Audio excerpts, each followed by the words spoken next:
My anxiety continued to spiral completely out of control. I moved from New Jersey to Syracuse. I ended up going to a doctor in Syracuse, and he prescribed me a 90 count of Xanax and just offered to refill the prescription kind of whenever I wanted it.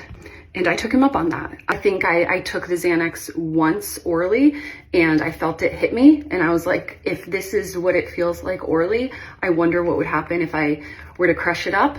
And that same day, I was snorting Xanax and I completely hit the ground running. I was definitely in a party girl phase at that time, so I was drinking a lot. I was drinking Thursday, Friday, Saturday evenings to a full gray out. And then what I started doing was I was layering the Xanax on top of that, which would lead me into a blackout. I didn't think it was an issue at all. It's what everybody else was doing. It's what I thought everybody else was doing.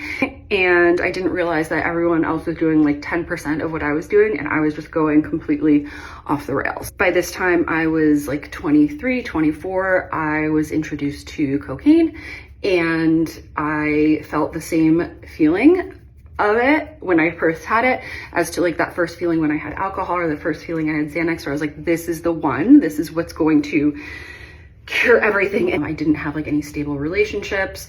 I had a lot of boyfriends here and there, but you know, nothing really stable. And in hindsight, I know people didn't want to be around me because I was completely dramatic. I was a hot mess. I was using anything I could grab and put my hands on. And I would also just burn any bridges around me in order to get it.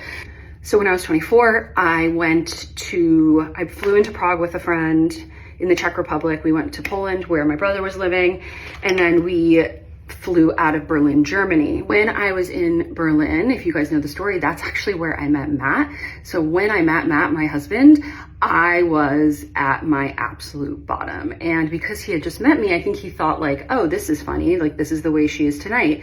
And then he realized, no, this is the way she is every single night. We started dating cross country, and he kind of started bringing to my attention for the first time that this is very abnormal. So I basically like insulated myself from anybody that would give me any critique about my drug and alcohol abuse. He was the first person that was ever like, this is not good.